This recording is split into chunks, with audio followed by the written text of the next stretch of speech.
So I'm Major Brian Higgins. I'm a New York Army National Guard infantry officer. My real job is a detective with the New York City Police Department. I'm a native New Yorker, so my dialect may be a little off. If there's anyone from Connecticut, maybe that could bridge the gap between New York and Massachusetts, feel free to assist me. A few things with the dense urban terrain detachment. I am on ADOS. I am running the detachment up in New York City, in Fort Hamilton. AWG, who's never heard of AWG and has no idea what the organization even is? Anybody? Okay, one guy.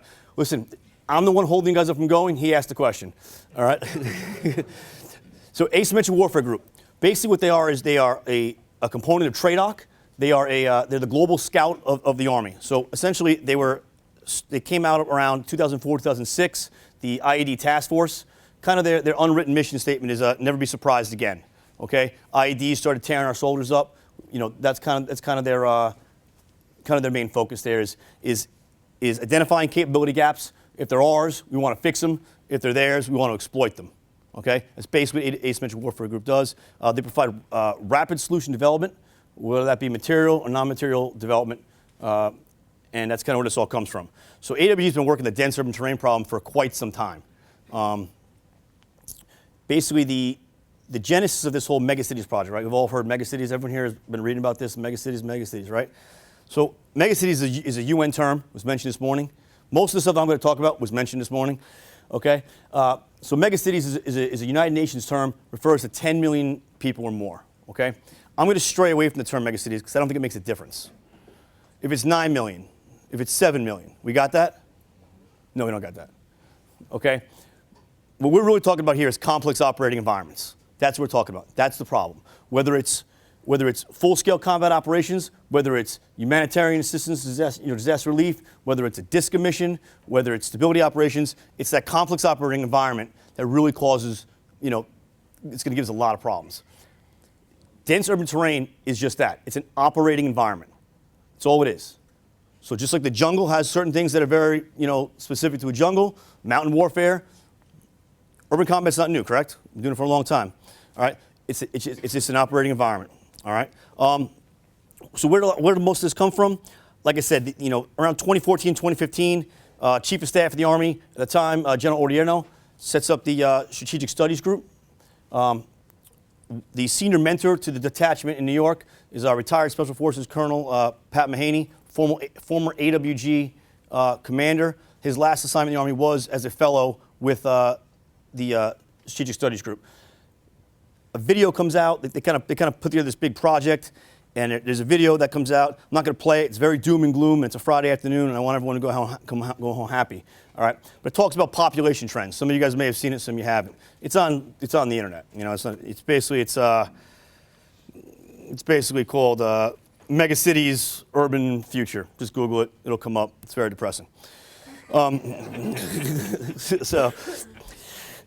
So that's basically how we come part of this day. AWG, being an organization that kind of thinks outside the box, says, hey, who's doing this? Who's operating in dense urban terrain every day?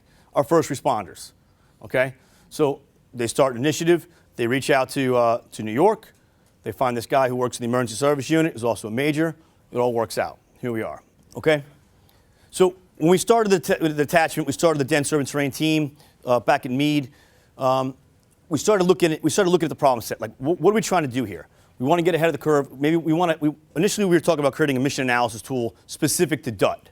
Okay, so we started digging into it. We started pulling all the doctrine out, and we recognized immediately it's just inadequate. The latest thing that's written is 2011.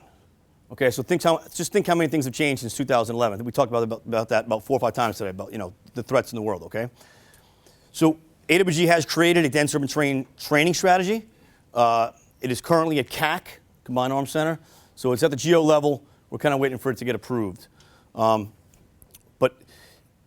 when we started looking at at how to do this, current doctrine basically says this, right? So just as a disclaimer, I'm not an advocate for urban combat. I don't think really anybody is. If we don't have to go do it, let's not go do it. okay? But based on the video and based on the population trends of the world that we discussed, like, that's probably not going to be possible, okay? If the police don't go into a certain neighborhood and the bad guys know we're not going to that neighborhood, what do you think is going to happen in that neighborhood? Right? So same concept. I mean, what are our strategic offsets, right? One being, nuclear war, which is put that over here for a minute. The second strategic offset, what's that?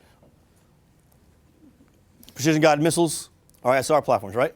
If they're in the cities, right? When you think about dense urban terrain, always think about 3 tiers. You got surface, subsurface, subterranean, or supersurface, which is a high-rise building. If you're subterranean, you're inside a building, what good are your ISR platforms and everything else? Kind of degrades that, right? It takes away, it degrades our ability, it degrades our advantage, okay? So I'm not advocating for urban combat, but there's a good chance we may have to do it. Current doctrine basically looks like this, right? Little city, big arrows. Go around. Isolate. We're going to move around it. What's the reality? The city's big, the arrows are not. Okay. Look at the population trends. I think a couple of the guys had, they're all the same slides essentially. Look at the population trends. Okay. 2030. Where do we want to be? I hope to be through the Army DA board by 2030 and become an 05. But essentially, look at the population trends. By 2030, you're looking at, I think it's 6 out of 10 people are going to be living in urban areas. Okay? So no matter what we do, we can't avoid it. Okay? Where are all these big cities, mega cities? Where are they? What are some of the common characteristics? Littoral, water, maritime, right? So that alone is going to challenge the Army just in itself, right? How are we going to do that? So dense urban terrain essentially is the epitome of the 3-block war. Anyone ever heard of the 3-block war? I know you have, sir. Right? General Kulak, right? Marine Corps, 90s, the 3-block war. That's essentially what fighting, or operating would probably be a better term, in dense urban terrain would be. The 3-block war is essentially full-scale combat operations on one block, stability operations on one block, and then humanitarian assistance on the next. So that, everyone can kind of visualize that, what that would look like, right? How complex a city would be. So we'll say that dense urban terrain is that 3-block war layered with all 5 domains. Okay?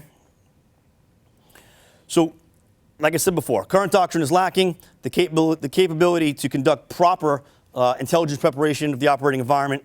In DUT, it requires a deeper dive, and you want to be able to basically, you need that deep dive to produce an accurate assessment. So what we did was we took our show on the road and we went to various cities in the United States, trying to make that assessment tool, looking at how are we going to try to change doctrine or use what we have to really get that analysis, to really understand the operating environment. Okay, so this might look familiar to some people, right? Hey, Lieutenant, just give me a quick urban operations sketch before we hit the mount site or the CAC div, right? What does this do for you? Nothing. Doesn't do anything for you. There's no, it's just a sketch. I could draw that. There's no discussion of density. How dense is how many people are there? How is your staff providing that sketch to commanders, and how's that commander making decisions, right? Intel drives maneuver, right? What kind of intelligence do you provide the commander with operational sketches like that? So basically what we did was we kind of used a crawl, walk, run method. We started in New York. We've been to Chicago, Detroit, Seattle, Phoenix, and we kind of used the cities as labs. So we took a small team there. We kind of ran vulnerability assessments. We did Carver analysis on some of the centers of gravity, and we partnered with the Intelligence Center of Excellence out of Fort Huachuca, and what we kind of recognized was, although what we have is inadequate, if we kind of make it a hybrid, we might be able to get a little more information. Okay, so we took A-scope and Prometheus PT, and we do a crosswalk. Okay, we do that. You throw in sweat MS, right? Except we added a T. When I say we added a T, obviously that's not doctrine, this was we did, okay? What do you think the T stands for in dense urban terrain? Nope. Transportation. transportation. If you don't understand transportation in a big city, you're going to have some problems, okay? Understand that a city is a set of interconnected components working together as a whole. It's critical to recognize the second and third order effects.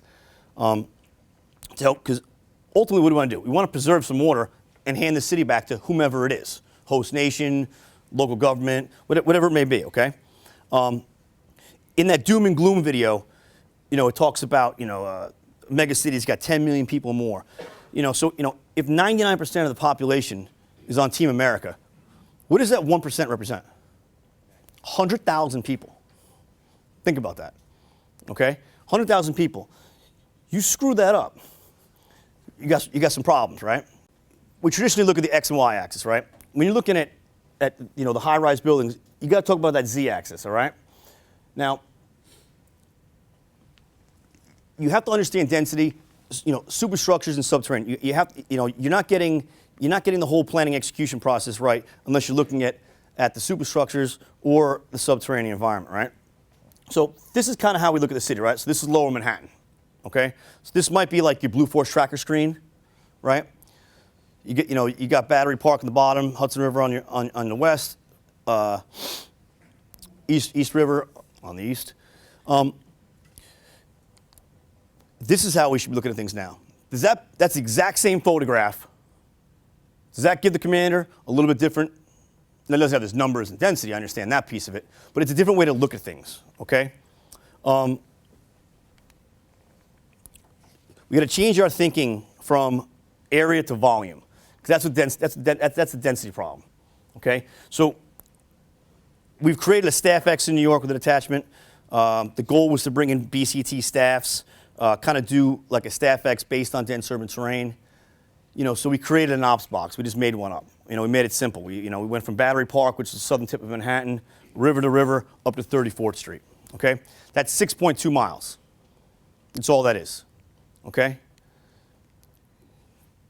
Get some guys from Cornell. They do some algorithms. They do some density. They do some Z-axis stuff like that, which is way above. That's the other guy. I'm the cop. So he does that. Ends up being 26.2 miles. When you start adding the square footage of heights of buildings and the subterranean aspect, is that a whole different thing? If you would present that to commander, hey, your BCD's got 6.2 miles to cover. Yeah, I can handle that, right? No, actually you have 26. And what's your troop of task look like? How you task organizing your forces based on that much density, that much volume. Ace Mitchell Warfare Group done a tremendous amount of work on the Battle of Mosul and the Battle of Raqqa. All right, probably the two latest examples of dense urban terrain in the combat fight, okay? So, Battle of Mosul. We had we being the coalition, so mostly Iraqi forces, correct? All right, we're supporting them. We had a 9-to-1 advantage. What's a typical what's the typical ratio that we look for in Army doctrine? 3-to-1. Okay, they had a 9-to-1 advantage with American special operators dropping precision-guided missiles on anything and everything, correct? All right, took 9 months. All right, over 7,000 casualties. Okay, and is Mosul a large city? In comparison to what we're talking about, it's not. It's not at all. Okay, so even if we're looking at the high numbers, even if we're saying there's 12,000 ISIS fighters, right? There was probably more like 4 or 5. Okay, but I'll throw you the 12. Okay,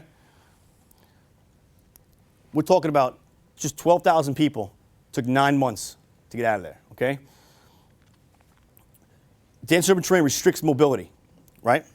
Restricts mobility, provides, the one thing we definitely know is that it favors the defender, correct? Makes common sense, right? Fighting in dense urban terrain, it causes changes in the environment immediately. So keeping that common operating picture up to date is a constant battle, okay? You drop fires, specifically, you're going to physically change the environment, okay? Where was that building? It's gone now, okay? You got to update, you got to figure out how you update that cop. Now you just blew up a street. Is that going to hinder mobility? Of course it is, right? And it just provides more cover and concealment for the enemy, all right? National Guard, we got a lot of guys that do like the Homeland Response Force or Search and Rescue or the HERF, right? Anyone ever done any work on like confined space or, like building collapses or like something like that? How hard is it to find like the 4 dummies inside like that building collapse? Okay, it's almost impossible, right? So we're dropping these bombs on these big buildings, Mosul's an old city. So what do they have underneath all of the city of Mosul?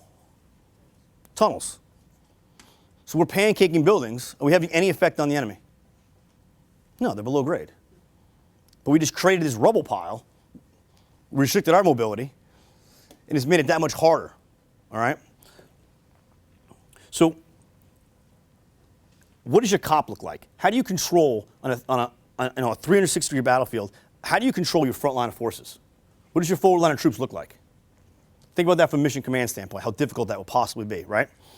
Due to the constricted size of the operational area, there's confusion in regards to the application. Traditionally we talk about the deep fight, the close fight, the rear fight. How do you even define that in dense urban terrain? It's going to be one of the challenges. All your warfighting functions will be challenged. Updating staff estimates. Decision point tactics take center stage. The ability to process and understand the rapid change of mission, enemy terrain, troops, time available, METTC, will provide a sustained advantage while providing multiple dilemmas for the opposing force. Okay? So I'll bring this down to my level, all right? Kind of a simple guy, okay? I know we're at a strategic seminar, but I'll come back to that tactics. I think understanding that is sometimes a simple way for everyone to understand that. You can only move as fast as you can process the information, okay? So thinking about that from you guys get the concept of mission command, how hard that could be, right? We can only move our forces as fast as we can process the information. If the environment's constantly changing, if our ISR platform's degraded, how fast can we possibly move, all right? So in a tactical scenario, if I'm doing work in New York City, when guys do CQB initially, everybody wants to go fast. Everybody wants to run because they think for some reason if they do it fast, they're doing it better, okay? You can only move as fast as you can process the information, period. Whether you're going down a hallway or you're running mission command for an operation in dense urban terrain, okay? Don't outrun your headlights, okay? How do you eat the elephant? One bite at a time. That's how I see this happening, okay? You're moving your TAC forward, just company level operations, bringing back forward support companies, just moving bit by bit. Giving that commander, as we regain territory, the TAC moves forward. It's really the only way you're going to do this. You get into some major mega cities, like overseas, in the Pacific, with like high-rise buildings. If we get to, God forbid, defend Seoul one day or something like that, I mean, you're talking, your communications aren't going to work. I'm not even talking about like the jamming part. Like, radios just don't work. If you're on 65 and I'm on the street, I can't talk to the guy on the 65th floor. That's in New York City with repeaters. You know what I'm saying? So think about that in another environment, okay? One comment that I think we also overlook a lot when we're training, or trying to train as close to this as we can get. With the degraded comms, you're going to have breaks in contact where in a platoon you're going to have one squad that is moving so far forward because they can, and now they're out of touch with the rest of their support by fire. They're out of touch with the rest of the platoon, and this gets very dangerous very quick without the comms. And 100%, sorry. And that's that, like, what I mentioned, like, how do you control that forward line of troops? How do you know where everyone's at? You start getting, we run terrain walks all the time in New York City, and I'll bring, we'll bring groups in, and, I'll take them, and I start doing my thing, and, I'm kind of BSing with them, and I'm talking to them, and the next thing you know, we come down, there's some sidewalk shed, not scaffolding. That does annoy some people when you confuse that. It's a New York thing. And all of a sudden, you're down the financial district. You're by Wall Street, right? You're talking, and you say real quick, hey, which way's west? Nobody knows. Nobody knows. I'm like 0 for 16, okay? So that's in New York City, right? Doing your thing. Imagine being in combat operations. Maybe imagine being in like, flood waters or something like that. You could lose it so fast. So keeping that common operating picture up, keeping, when guys start running off, it's kind of bringing them back. We bring guys into, we'll go into the tunnels of New York, and we'll bring in guys from my unit, Emergency Service Unit. We'll bring in FDNY, Special Operations Command, and a lot of guys from AWG's subterranean team. So they were initially tasked with basically training every BCT in the Army on subterranean operations. Okay, so we started doing some dual work with them. And the questions are like, hey man, how do you guys communicate down here? Like, how do you do that? You know, thinking there's going to be some like big, you know, like, hey, this is it, man. They're going to have the answer for us. Hey, Mike, just go. Okay, stop. All right, Bill, go to you can't see Mike anymore. Hey, you can't. That's how we do it. How else are you going to do it? That radio hasn't been made yet. That works 7 stories in a, that works seven stories in the ground. That's impermeable to water. You know, sometimes you just got to go old school. Someone brought up analog before. Like, yeah, that's sometimes how we got to do it. You just got to do line of sight. You know, like, so how fast can you move? You know, as fast as you can process the information. All right. A city is about the flow. If you disrupt the flow of a city, you got more problems than a math book. Okay? The flow is everything that goes into the city. All right? So think about your AO and your AI, right? So you may get an AO as a commander. But that AI that you have nothing to do, you could be miles from it. That could have such an impact and influence on what your forces are doing that you really have to identify that. Okay? You know, we went to Seattle. So, Seattle obviously is surrounded by water. So most of Seattle is powered by hydroelectricity. So the major dam that basically controls all the power going into Seattle, it's like 300 miles away. So think about that. Like when you're looking at, you're setting up your forces, and if you had to do something, like understanding, that the AI is such a huge influence. Where does all the water come from New York City? It comes from upstate. Right? So like, is that important if you were operating there, like having that water source? So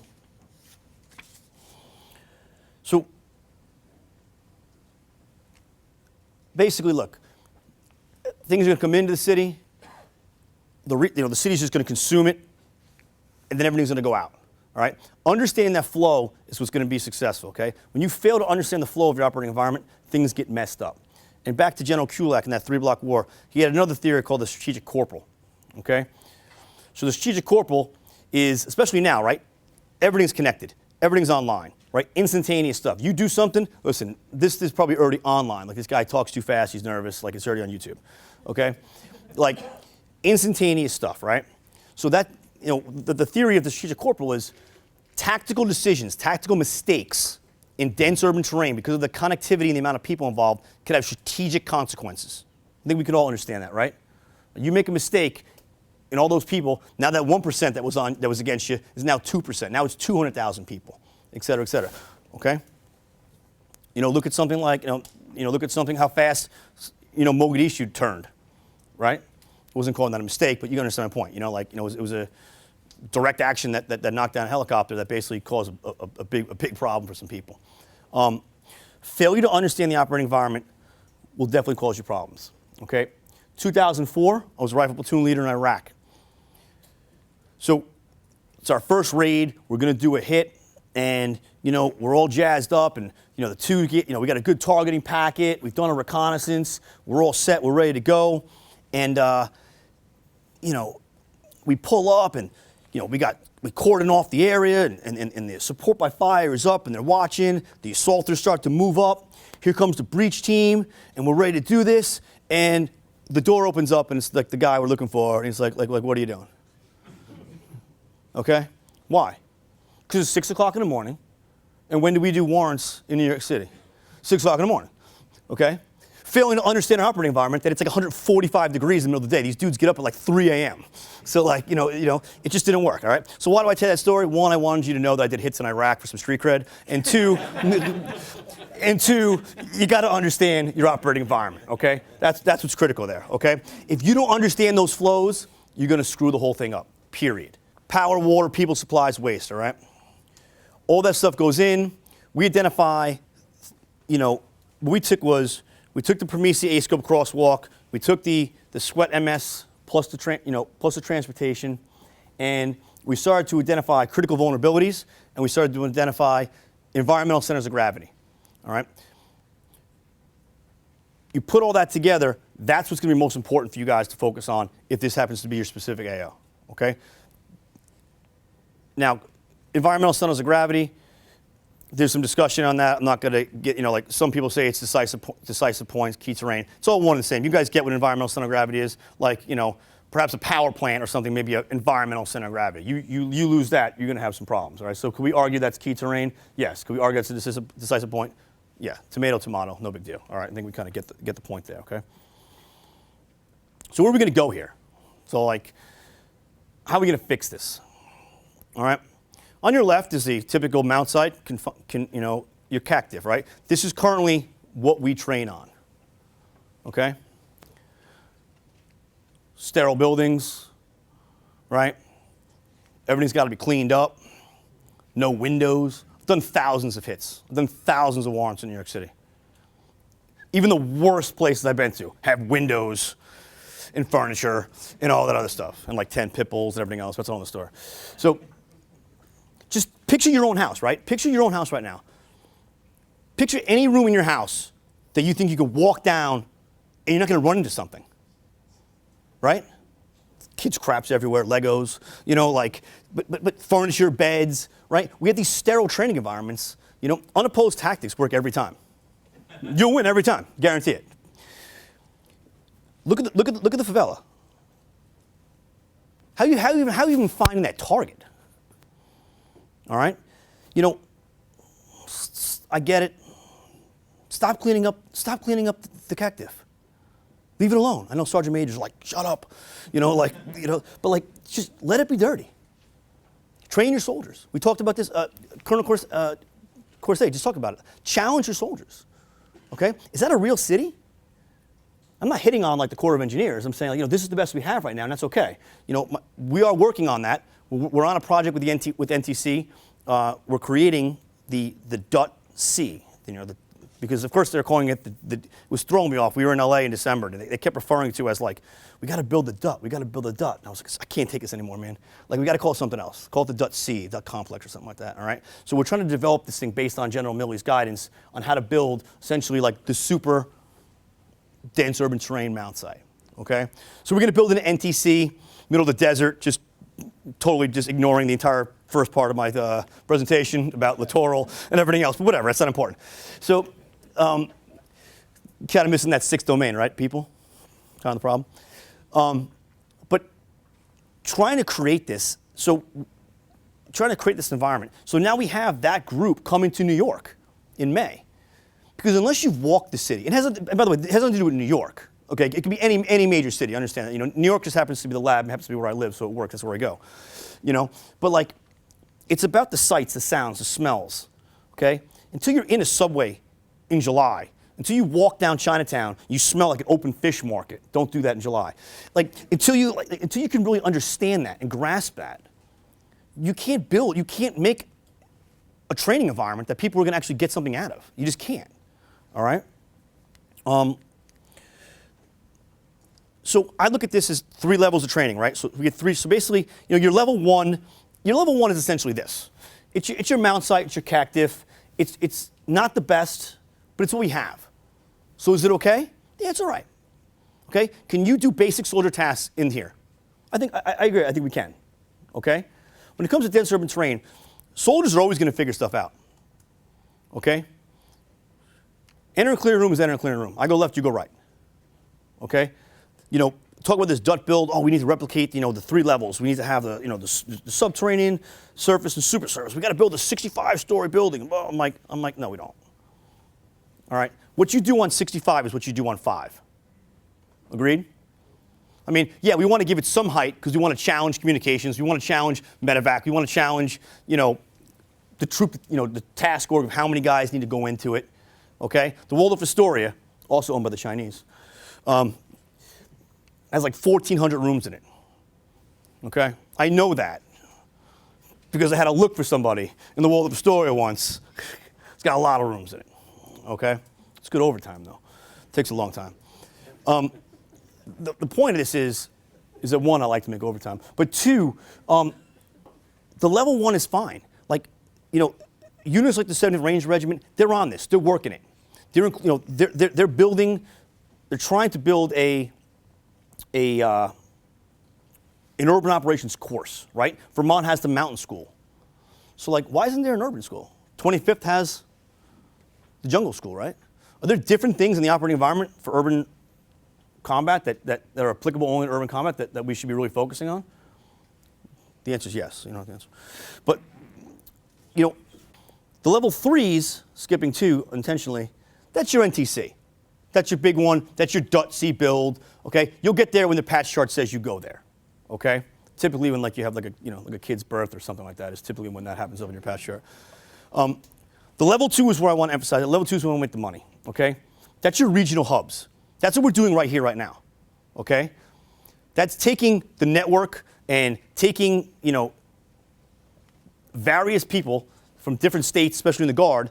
It's creating the regional hub. Like, you don't need, and the Guard has the advantage, in my opinion, because there's a perception of the military, and we talked about this earlier, of Title 10 forces operating in the city, et cetera, et cetera, et cetera. Okay? In the Guard, we are citizen soldiers, so we can do that. Like, is someone in your formation like a principal? Is someone in your formation a fireman? Like, do you have access to a school? You don't need to bring guns in there. I mean, whatever, you can do what you want to do. But you get my point, right? You can train. Like, you can still get the complexity of doing different things in a regional level. You can bring different things in. Are there sites and places, like somewhere between Boston and New York, where like multiple Guardians come together and do a regional training, right? Training for urban operations, I already hit the fact that we have a new one coming out, right? Ace Mensch Warfare Group set up the dense urban training strategy. But this is the last one that's currently out, May 2008. Why is that significant? Drones and UAS weren't even around in 2008, right? Weren't even around. So like, this is what's currently on the shelf right now for us to learn from. And think how much drones have gone up, in the years. If you want anything on counter UAS, get on the AWG website. Like, they're looking to get rid of it. Like, they've been doing it for like 4 years. They're like ready to move on. They are UAS'd out. Just don't reinvent the wheel. Go on the website, see what they got, Look at that. It's like I read the slides once before. Don't reinvent the wheel. All right? So we partnered, AWG partnered with all these organizations. Like I said, it has nothing to do with New York. It's just where we set up the detachment. Get with your first responders. See what the tools they're using. See, understand all that stuff. If we ever have to go into these environments, like, who do you think is doing it right now? Your fire departments, your police departments, your emergency services. Get with your Office of Emergency Management. Look who's in that JOC. Look who's in the Joint Operating Center of the, never been, but I'm assuming Boston has an emergency management system, right? Who's in that? Who's in there? Those are the same people you need to replicate. Now, this is a little different audience, guys, because of the National Guard. If I was briefing like a full active duty component, there'd be a little bit different, because we talk about going to different places, right? Doing different things. But like, you want to know who to link up with, who you want in that JOC. Take a look how we do it. Look at our incident management system. We do it just fine. If you were going forward someplace on a humanitarian assistance, disaster relief mission, get with that State Department guy. He's going to have all the hookups, and find out who's who in the zoo. All right. Often we focus on police and fire. That's not knowing your environment. All right.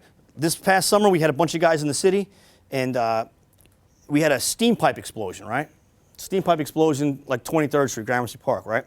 So immediately, FDNY and NYPD and everyone's like, it's terrorism. This is our lead. No, it's a steam pipe explosion. It's our lead. And we're sitting here arguing because the police department and fire department are the two most important people in the world. And it's like, can someone call John from Con Ed to turn the steam off, please?